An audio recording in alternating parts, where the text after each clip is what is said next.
On est parti pour les news du jour. On est lundi, mais j'ai regardé, on n'a pas tant de news que ça. Pas tant de news, donc c'est pas mal. On va pas passer 2 heures. C'est pas mal pour tout le monde. Parce qu'en vrai, 2 heures c'est trop. Et, euh, et on va pouvoir tout de suite commencer à voir ce qu'on a. Alors, nous sommes arrêtés vendredi sur ce petit boîtier avec une carte mère intégrée qui est compatible avec des processeurs qui peuvent être overclockés. Alors attention tout de même, hein, c'est vraiment des petits boîtiers, il faut faire attention. Laissez toutes les sécurités dans tous les cas, vaut mieux. Qu'est-ce que nous allons avoir? Vous voyez, pas beaucoup de news, dont certaines qui vont pas être très longues. On va avoir l'évolution des prix des cartes graphiques ainsi que les processeurs, comme d'habitude, comme tous les lundis, toujours intéressant. De même pour la RAM et les SSD. Ça aussi, ça nous intéresse, même si c'est des variations en général moins brutales. On aura quelques bons plans qui datent de dimanche, peut-être encore d'actualité, ça dépend, c'est pas sûr. C'est pas sûr, mais on va quand même les évoquer. On aura AMD qui parle de la disponibilité de ses stocks. On va voir. Sur ces cartes graphiques. On va voir ce qu'ils nous disent, mais en général, ces derniers temps, on n'était pas ravis des nouvelles. Un nouveau listing de tarifs pour les 3060 Ti. Ça nous intéresse beaucoup. Les 3060 Ti qui sortent mercredi. Enfin, qui doivent être annoncés mercredi, je crois. Ou qui sortent mercredi. Qui sortent mercredi peut-être. Du coup, pas d'annonce officielle. Enfin, pas de conférence. Parce qu'elles faisaient pas partie des cartes présentées lors de la conférence Nvidia. On continuera avec un boîtier fanless, donc sans ventilateur. Donc la promesse d'un boîtier d'ordinateur qui ne fera pas de bruit ou très peu. Après, à voir, en termes de température, c'est un peu le problème, hein. Pourquoi on met des ventilateurs? C'est pour refroidir, et si on les met souvent, c'est qu'il y a besoin. Donc on verra ça.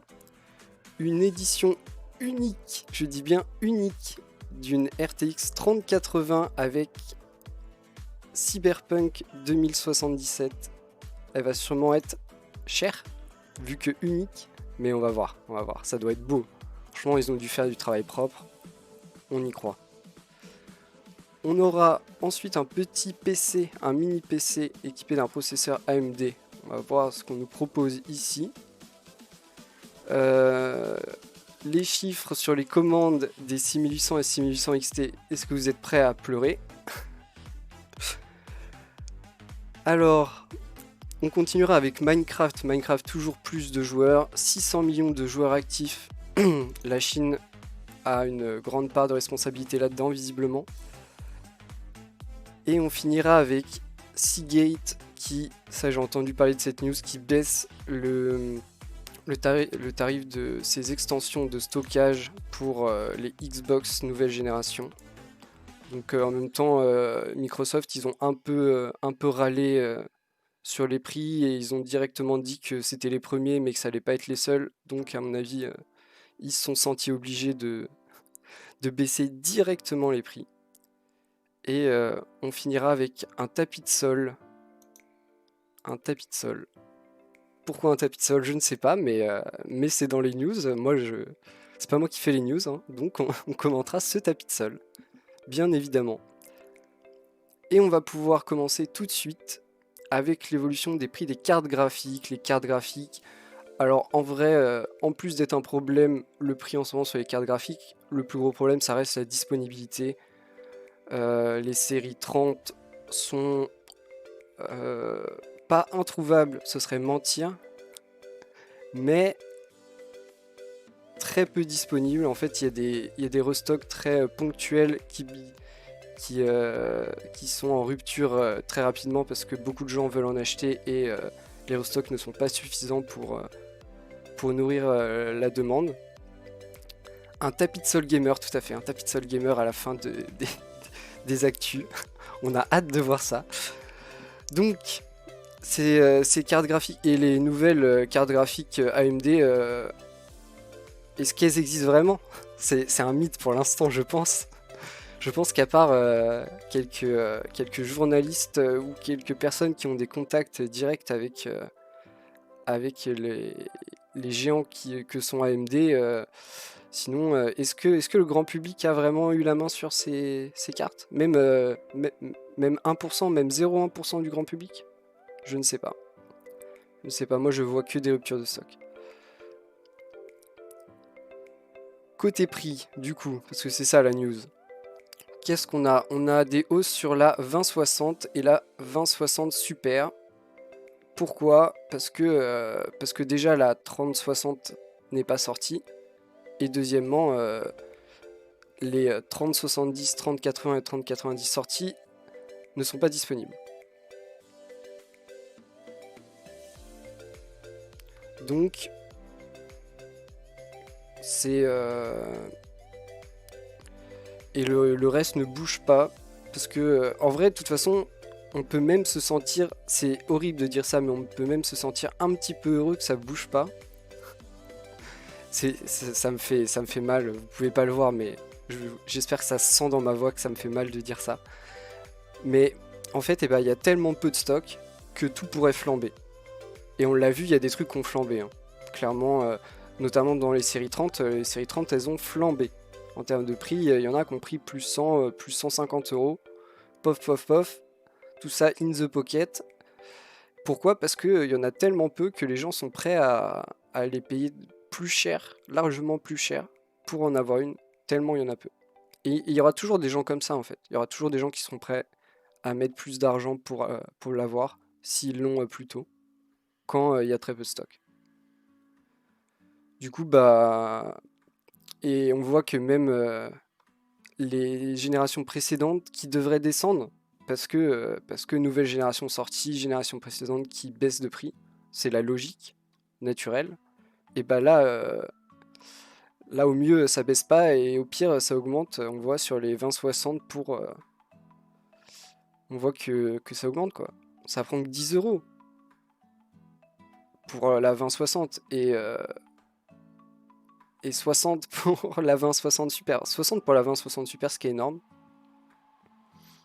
Donc voilà, c'est triste. Les prix en ce moment sur les cartes graphiques et les processeurs, c'est assez triste, malheureusement. Est-ce que Intel va pouvoir faire quelque chose, eux qui ont lancé la production de leurs processeurs il y a longtemps et qui ont normalement du coup plus de stock et du coup la possibilité de peut-être faire des rabais sur leur prix, parce que c'est un peu le problème d'Intel, c'est qu'ils sont chers. On va aller voir ça tout de suite avec l'évolution du prix des processeurs. Est-ce qu'on va avoir des meilleures news? On espère.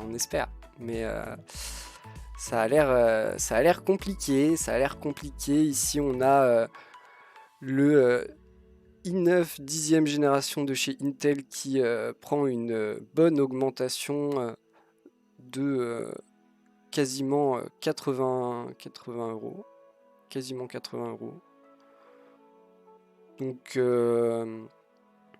Donc voilà, mais c'est la seule hausse. Bon, c'est une bonne hausse, hein, 80 euros. Après, on est sur des produits qui sont déjà chers, mais c'est plus de 10% tout de même de hausse, donc ça fait un peu mal. Après, c'est le plus haut de gamme de chez Intel, donc souvent sur les plus hauts de gamme, tu peux marger un peu plus et tu peux faire évoluer plus le prix, parce que les gens qui sont prêts à mettre cher dans une config sont en général pas forcément à 80 euros près, surtout s'ils ont forcément besoin d'un i9 par exemple. Et après, si vous voulez prendre la génération d'avant, donc 9e génération, on a le i7 qui perd un peu plus de 20 euros, donc qui passe à 336,90 €. Ça, c'est plus intéressant déjà. À noter que du coup ils seront moins performants surtout en termes de multitâche par rapport à la 10e génération.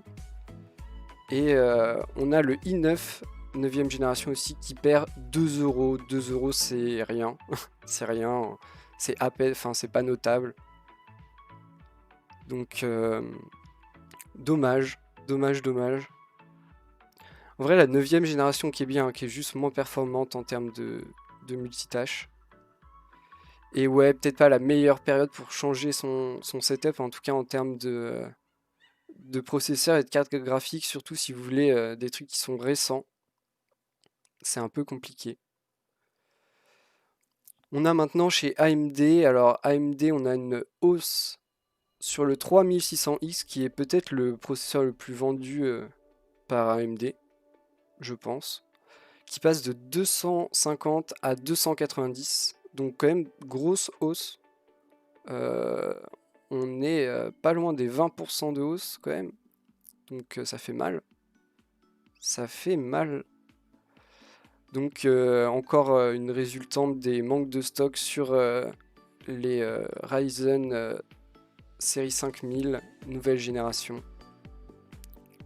On a le 2600X, donc une génération encore avant, qui prend 5 euros. Encore augmenter les prix sur des produits qui sont maintenant assez anciens. Alors anciens pas vraiment, mais la technologie va très très vite et maintenant on peut parler de produits anciens très très rapidement parce que tout de même aujourd'hui un 2600X a 2 générations de retard, ce qui est beaucoup ou très peu, ça dépend de votre échelle forcément, mais 2 générations maintenant il y a eu beaucoup de changements et en termes de performance on est forcément bien en dessous si la marque a bien fait son travail.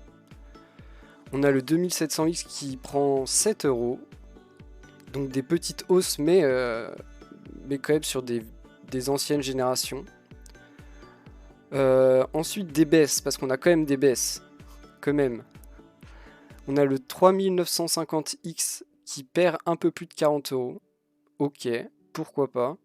Donc pas mal, hein, c'est le 3950X qui est le plus haut de gamme de la génération précédente. Donc sûrement un très bon processeur destiné plutôt à un public de professionnels forcément, mais sûrement un très bon processeur. Et on a ensuite des baisses sur le 5800X et 5950X. Alors le 5800X qui perd 40 euros. 40 euros. Et 5950X qui perd 10 euros. Après, ils sont pas disponibles. Donc c'est un peu le problème. Mais ils se rapprochent de prix plus corrects. D'un autre côté, c'est des processeurs qui ont augmenté de prix à leur sortie parce que manque de stock. Donc en fait, je pense qu'ils se rapprochent plus de leur prix de sortie qu'autre chose. Donc pas super moment pour les processeurs, toujours le manque de stock qui fait en pâtir le prix de toutes les gammes et générations précédentes. Donc c'est pas fou, c'est pas fou, c'est pas fou. On continue avec la RAM. Alors la RAM, ça va aller vite, je vais pas tout détailler, mais on a la hausse sur 2 kits Corsair.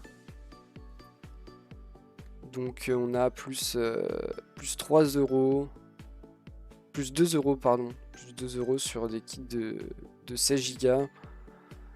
On a une baisse sur le kit G-Skill Trident de 16 Go qui perd 5 euros. Donc pas beaucoup de changements sur la RAM. En vrai, c'est pas peu cher, mais c'est pas vraiment cher non plus. Forcément, si vous voulez de la RAM à très haute fréquence, ça va être cher et ça restera cher parce que ce qui est le plus accessible, c'est 2666 jusqu'à 3200. Après, on passe sur des trucs qui sont un peu plus un peu moins destinés à être vendus en masse, donc du coup forcément des objets en général plus chers. Là, vous voyez, on est sur de la RAM à 3000 MHz. Donc la RAM, c'est ok, vous pouvez acheter de la RAM. Si vous devez commencer à changer votre setup, commencez par la RAM. Clairement, pas le processeur et la carte graphique, c'est pas le moment. Mais la RAM, c'est ok.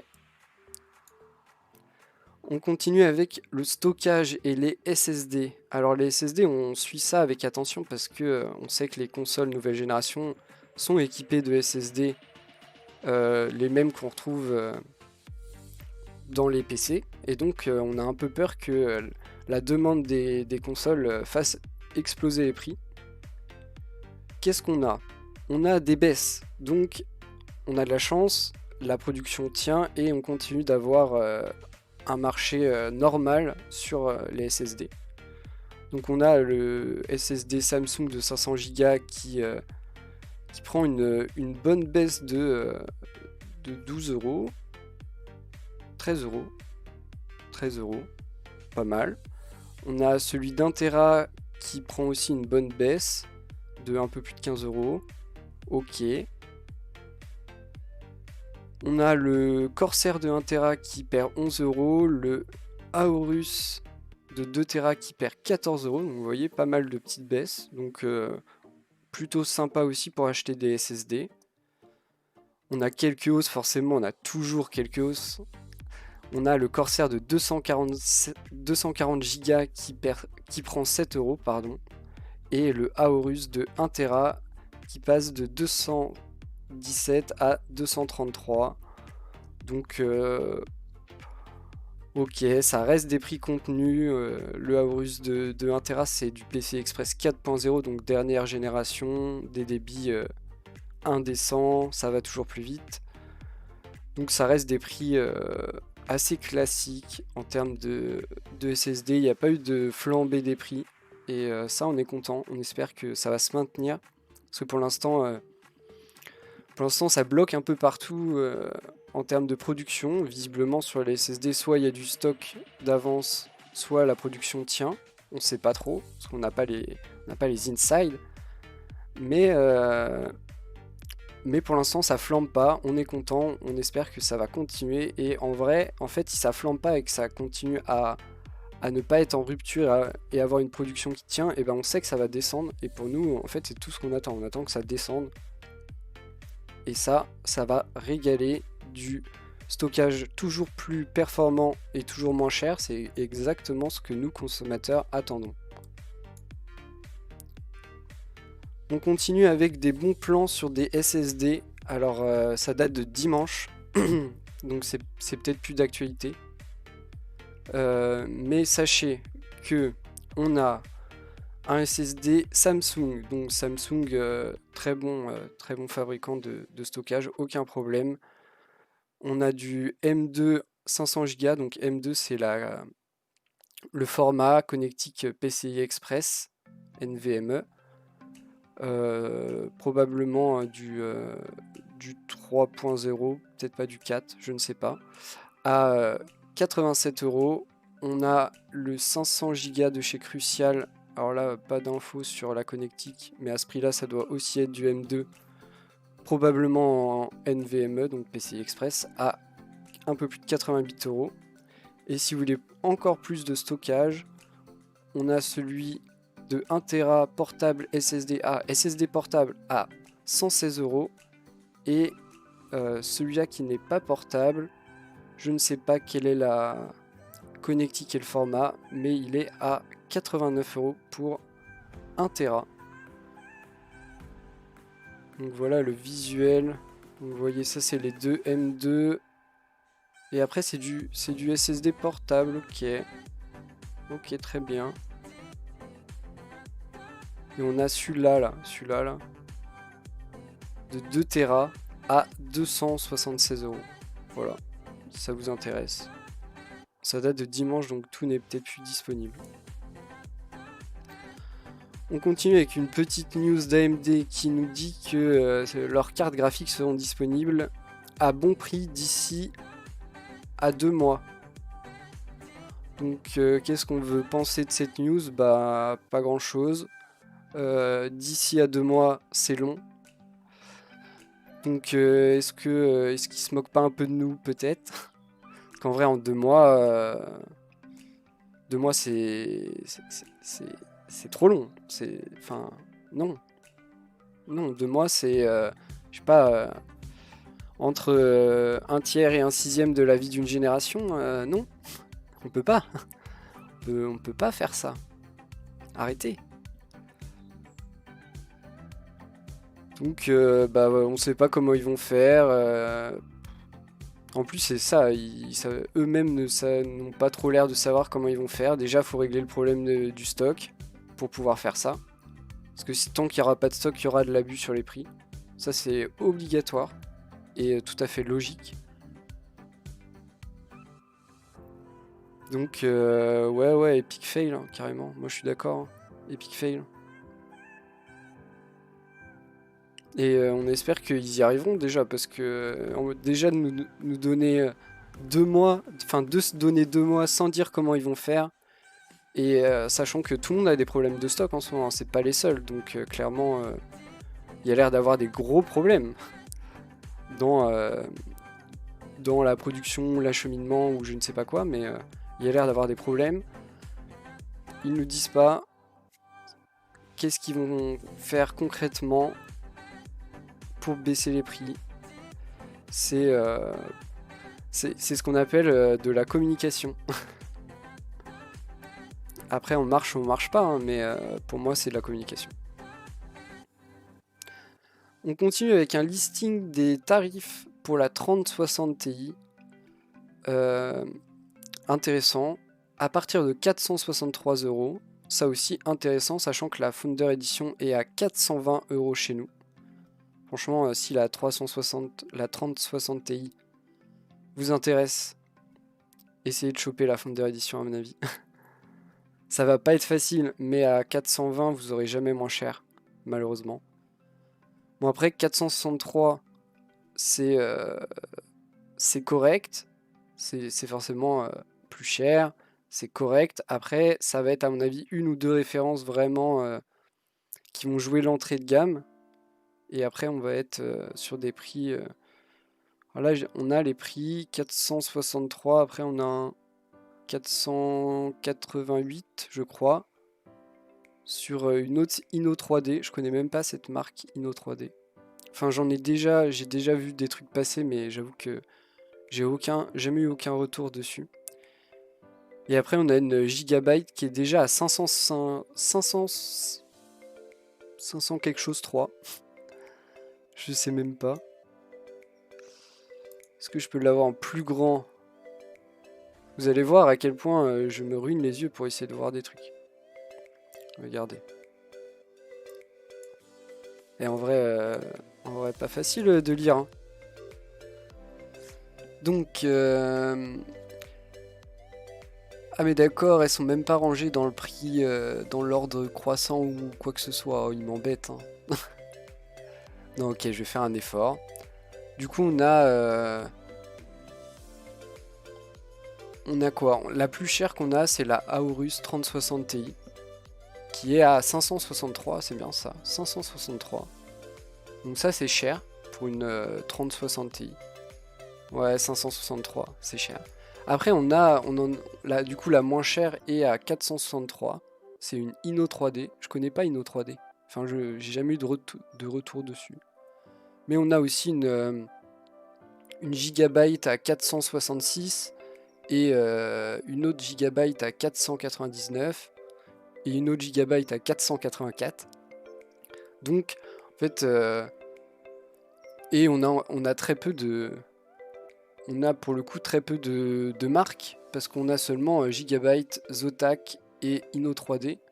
Donc à tout ça, on va pouvoir ajouter MSI, Asus et tout plein d'autres marques que je connais beaucoup moins. Donc on verra ça quand il y aura plus de références. Mais du coup là, je suis rezoomé. Ouais. Ok, c'est pas grave, je vais rester comme ça. On attendra d'avoir plus de références pour faire vraiment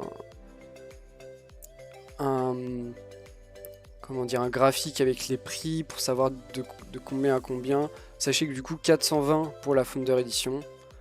Ça m'étonnerait qu'on trouve des cartes en dessous de 445, un truc comme ça. En général, les cartes Founder Edition sont à des prix imbattables. Donc jetez-vous dessus si ça vous intéresse. Vraiment, vraiment c'est un truc de ouf, mais les 3060 Ti, elles vont vite partir. Elles vont très vite partir, les Founder Edition. Et 563, c'est bien trop cher pour une 3060 Ti. Voilà. c'est mon avis, ça n'engage que moi, mais je trouve ça bien trop cher. Ah ouais, non, c'est bizarre quand même. On va quand même mettre comme ça. On continue avec Stricom. Stricom, que je ne connais pas, annonce le DB1, un boîtier fanless ainsi qu'une alimentation Nano 90. Donc boîtier fanless, sans ventilateur, donc pas de bruit. Super bien, sur le papier, super bien. Seul problème, c'est que si on met des ventilateurs d'habitude, c'est pour refroidir. Si on a besoin de refroidir, c'est que ça fait de la chaleur. Et si on met pas de ventilateur, qu'est-ce qu'on fait de la chaleur? Donc comment est... Parce que du coup ils ont dû trouver un moyen, soit à base de radiateurs ou de matériaux qui transmettent la chaleur. Qu'est-ce qu'on a ici? On a un panneau latéral en aluminium qui fait office de radiateur. On a un set de caloduc et la base en cuivre. Donc tout ça pour relier à votre panneau latéral en aluminium. Ça permet de recevoir un petit processeur de 45 watts, si possible avec une partie graphique intégrée. Et ce n'est pas tout, puisqu'on peut également profiter d'un emplacement 2,5 pouces pour votre stockage, en plus d'un ou deux M2, donc encore plus de stockage sur la carte mère.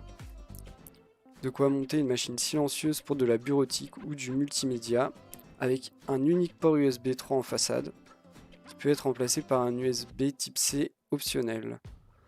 Un petit manque de connectique, malheureusement. Bon, ils le disent eux-mêmes, hein, c'est pas pour faire du gaming. Ne faites pas n'importe quoi. Par contre, tout relié, c'est marrant comme technique. Ils relient tout à une paroi qui sert de radiateur, paroi en aluminium. Mais du coup, est-ce qu'il y a un monde où elle peut vraiment chauffer beaucoup et servir de plancha? Je ne sais pas. 45 watts, c'est pas beaucoup. Donc on nous dit, hein, tout ça doit être contenu dans des choses qui ne font pas énormément de chaleur tout de même. Parce que sinon, à mon avis, c'est ça le problème. Sinon, la paroi latérale en aluminium, ça devient une plancha. Ce qui peut être pratique hein, pour certains. Hop, se faire cuire un œuf pendant qu'on utilise le PC, pourquoi pas, mais... Ah oui, donc vraiment un look radiateur en plus. Donc du coup, pas de plancha. Enfin, en tout cas, pas pour les œufs. Parce que là, ça va être galère à nettoyer. Mais, je sais pas, ça me... Pourquoi pas, en vrai. Si c'est bien contenu et que... J'ai juste peur, je sais pas trop jusqu'à quelle température... Si on met la config recommandée, quelle température atteint cette paroi radiateur en aluminium? Parce que ça peut quand même vite être dangereux. Si ça atteint des températures même pas si élevées que ça en fait. C'est un peu ça le problème. Parce que mettez votre main sur quelque chose à 50 degrés, vous allez le sentir. Hein. Vous allez quand même le sentir. Donc j'espère que c'est quand même bien conçu. J'imagine que oui, tout de même, sinon ce serait pas vendu, mais c'est quand même marrant. Après, ça peut faire aussi petit chauffe-pied au passage. Pourquoi pas? Ça peut être une bonne idée. Bon, sinon, pour revenir à des trucs un peu plus sérieux, on a 90 watts d'alimentation. Donc on voit, on peut pas mettre des trucs qui consomment beaucoup, donc qui généreront beaucoup de chaleur. C'est quand même bien pensé. Ils vous mettent l'alimentation pour que vous ne puissiez pas faire n'importe quoi et le transformer en vrai radiateur. On est sur des produits qui coûtent 109 € et 68 €. Donc suivant les options que vous voulez prendre. Est-ce que c'est cher? Tout de même, c'est tout de même un peu cher. Mais en vrai, la version à 109 € peut sembler un peu chère. La version à 68 € est quand même vachement attractive. Parce que vous avez déjà la carte mère et déjà l'alimentation directement implémentée dans le boîtier. Donc ça de moins à acheter. Donc pour 68 €, c'est quand même attractif. 109 € un peu moins. Mais ça vous permettra d'avoir notamment l'USB-C et je sais plus quoi, mais des trucs en plus. Voilà, là, une vue éclatée du boîtier. Donc là, on a le système pour transmettre la chaleur. C'est intéressant en vrai, c'est marrant. Et du coup, promesse de zéro bruit, parce que pas de ventilateur. Bon, ça fera jamais zéro bruit, mais ce sera sûrement pas perceptible, sauf si vous avez l'oreille collée au boîtier. Ce que je vous déconseille, vu que ça chauffe. On continue avec cette petite news bien sympathique. Bon, on s'y attendait hein, forcément. Une petite édition limitée d'une 3080 avec Cyberpunk 2077. À quoi va ressembler cette carte? Moi, je ne l'ai pas encore vue, je vous avoue, ça va être une vraie découverte en live. Alors, on a un exemplaire Founder Edition customisé, pas un modeur. Oh, c'est pas une... Bah, c'est une vraie ou c'est pas une vraie? C'est bizarre comme news, on nous dit ouais c'est une vraie machin, et après on nous dit un exemplaire unique qui a gagné sur un réseau social chinois. Bon, on sait pas si c'est une vraie, hein. Mais voilà à quoi elle ressemble. Bon, ouais, c'est pas la plus grosse customisation jamais vue, hein. Je vais pas vous mentir, je suis un peu déçu. Je m'attendais à un peu plus... un look un peu plus futuriste tout de même.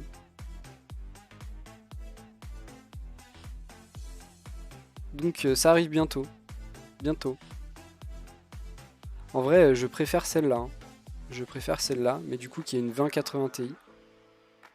Parce qu'ils en ont déjà sorti une.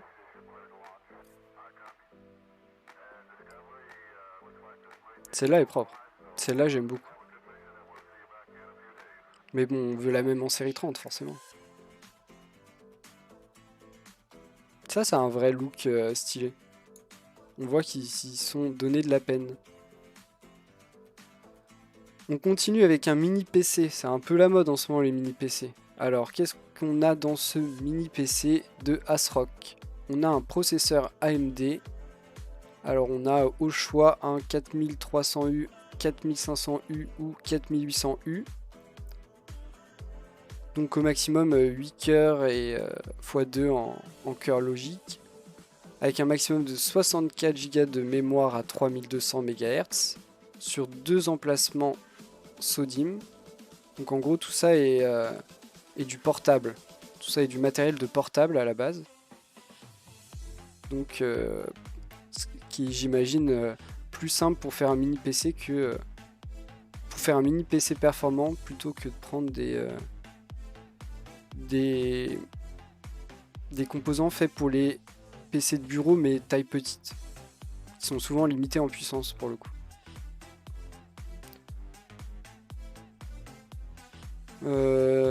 Qu'est-ce qu'on nous dit d'autre? On nous dit qu'ils veulent faire un petit monstre quoi, en gros. Bon, ils nous mettent une version de carte mère que du coup on ne connaît pas, la FP6D4P1. Voilà, je l'ai dit. Ils veulent aussi dans le futur mettre un 4600U ou un 4700U. Donc tous les processeurs que fait AMD, ils veulent faire avec tous les processeurs.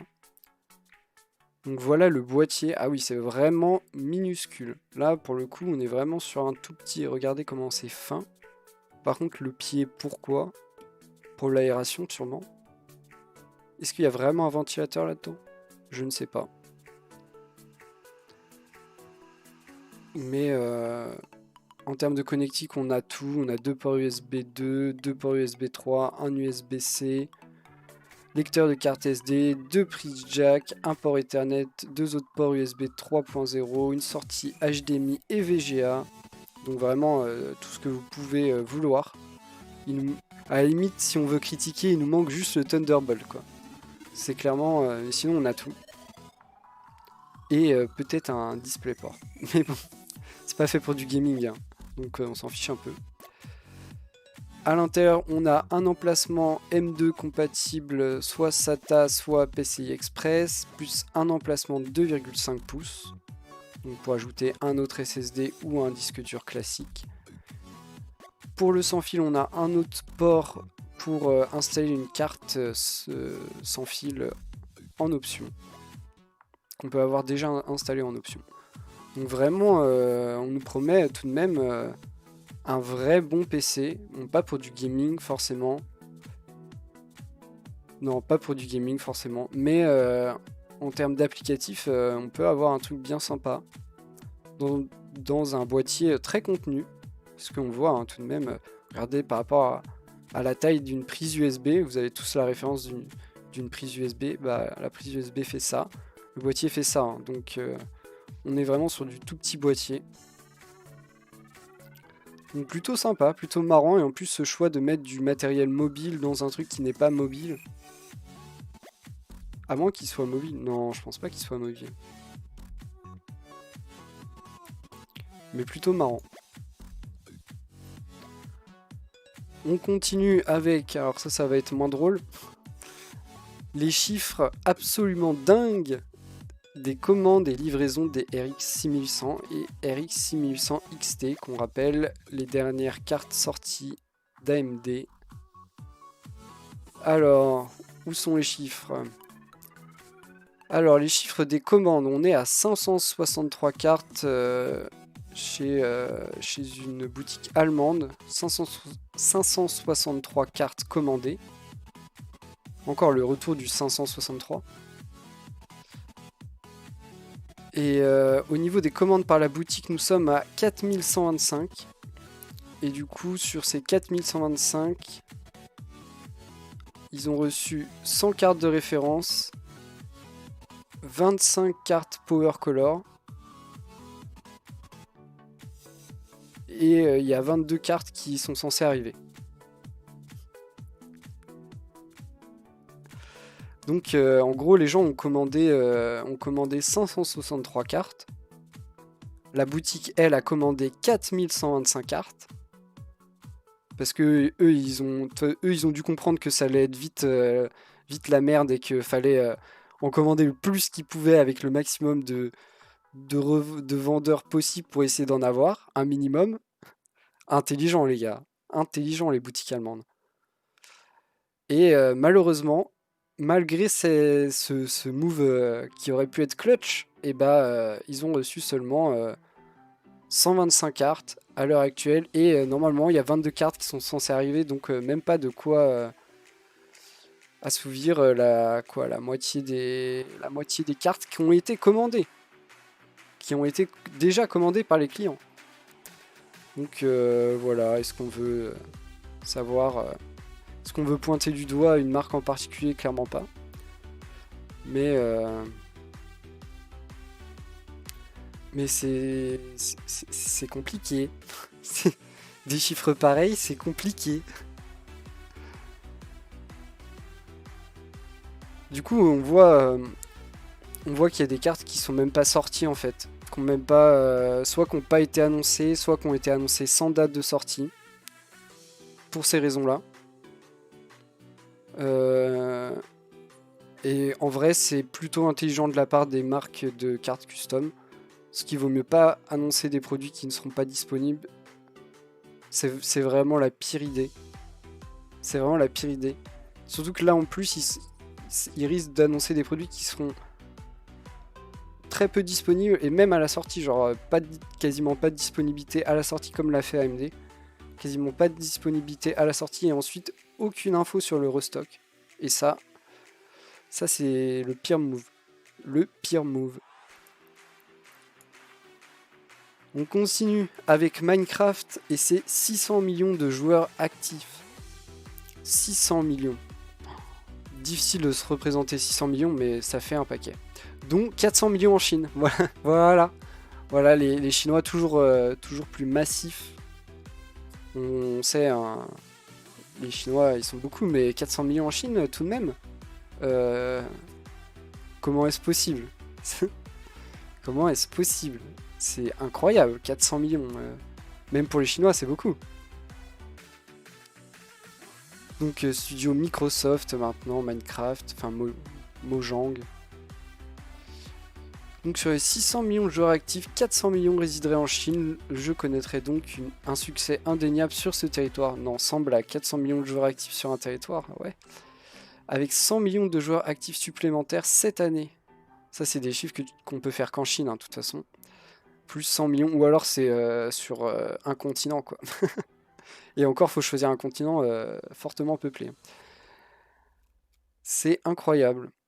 Alors, comment ils expliquent ce succès indéniable en Chine? Alors, le jeu est free-to-play en Chine, déjà. Et communauté active, 12 000 créateurs qui créent du contenu et alimentent le marketplace. Ok, donc les Chinois découvrent Minecraft. Marrant, hein, quand même. Marrant comme pour certains trucs, ils sont à la pointe de la technologie et pour d'autres, ils ont beaucoup de retard. Parce que nous, en Europe, Minecraft, on connaît depuis longtemps. On sait déjà le monstre que c'est et la puissance de la licence. Mais 400 millions de joueurs actifs en Chine, waouh. C'est fou hein, quand même. Sur 1 milliard. Sur 1 milliard. C'est quand même beaucoup sur 1 milliard. Un peu, un peu étrange. Non, ça choque que moi, le 400 millions sur 1 milliard. C'est quand même un pourcentage très élevé.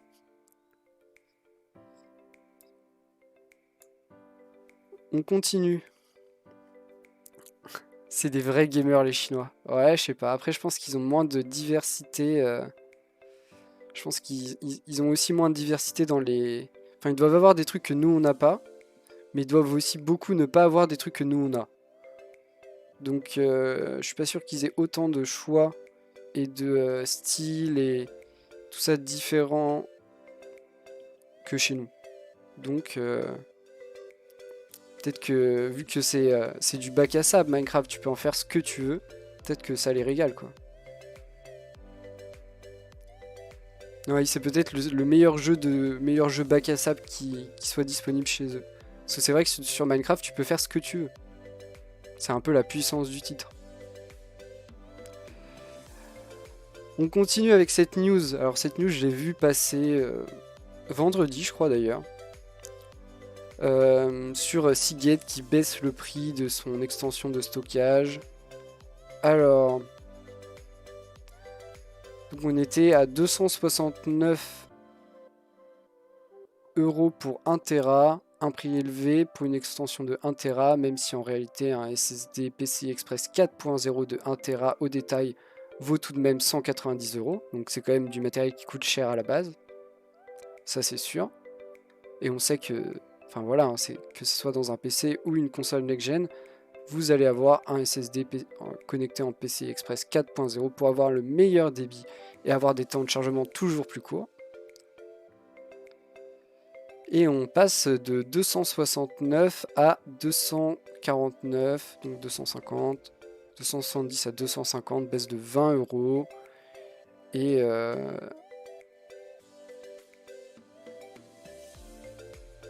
Et effectivement, il manque quand même le module l'extension de 500 Go à un tarif plus intéressant qui n'est toujours pas disponible.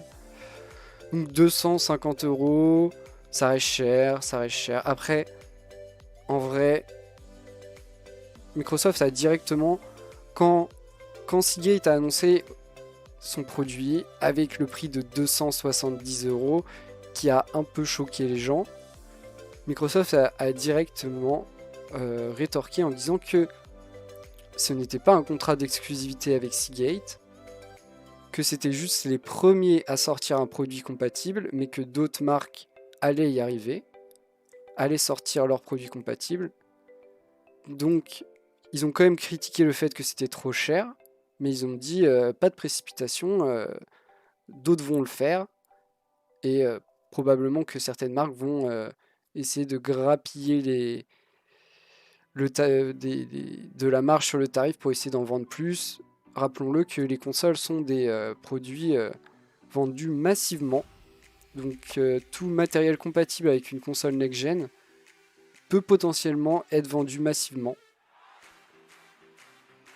Donc pourquoi pas réduire un peu les marges pour en vendre plus.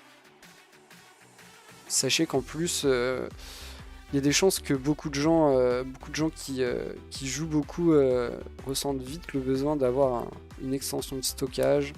Comme souvent, toujours un problème, ça, les jeux sont lourds. Les jeux sont lourds.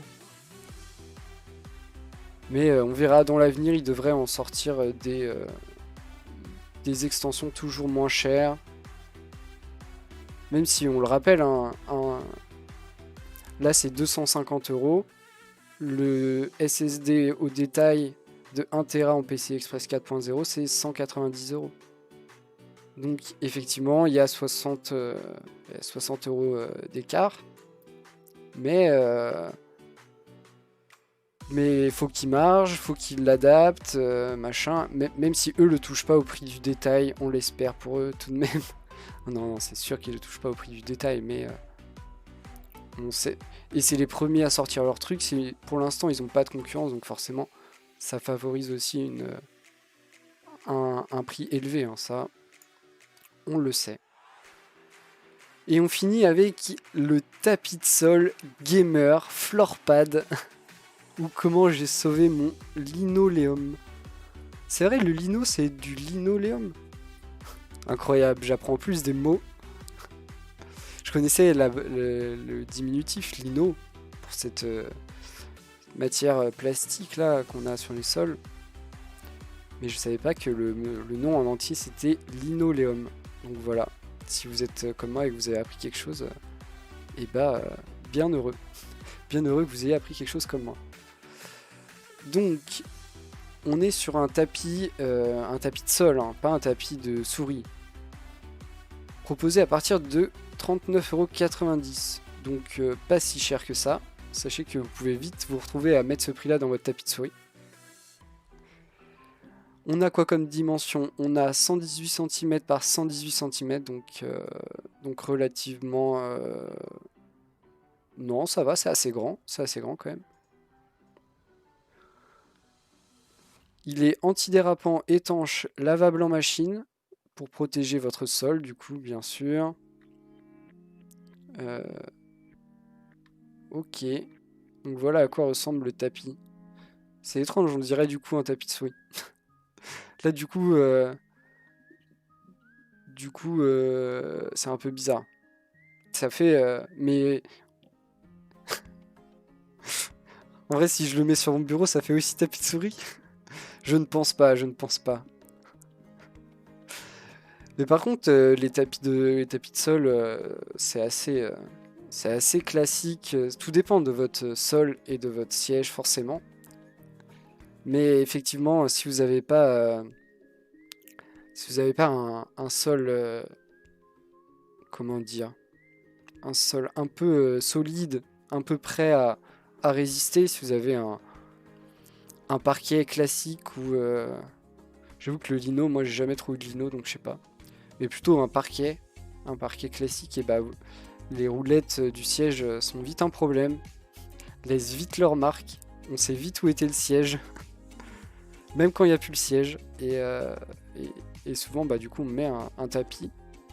Le problème des tapis, c'est que parfois, ils sont pas du tout adaptés et qu'ils empêchent les roulettes de rouler. Ce qui est embêtant. Franchement, une roulette, elle attend quoi? De rouler, forcément. Toute sa vie, c'est rouler. Et là, bim, on l'empêche. Après, effectivement, c'est pas pour tout le monde. C'est pour les gens qui veulent vraiment optimiser leur truc ou qui ont peur d'abîmer leur sol. Ce qui peut se comprendre. C'est un prix accessible, c'est 40 € pour un tapis. En vrai, vous avez vite fait de mettre 40 € dans n'importe quel tapis. Que ce soit un tapis pour ça ou un tapis de déco ou quoi que ce soit. Je parle d'un tapis un minimum qualitatif, hein, pas le truc à 2 € sur Wish. Qui a une chance d'arriver encore plus petit qu'un tapis de souris. Donc un vrai tapis, ça coûte forcément un peu d'argent. Voilà, je trouve ça marrant qu'ils fassent une news là-dessus. Mais pourquoi pas, le Floorpad.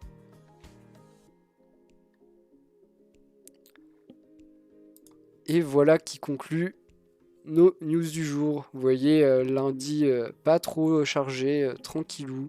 C'est pas mal aussi, lundi pas trop chargé. J'espère que ça vous a plu. N'hésitez pas à me faire des retours et à aller voir mes différents réseaux sociaux, Twitter, Instagram et le Discord. Vous êtes invités partout. Merci beaucoup.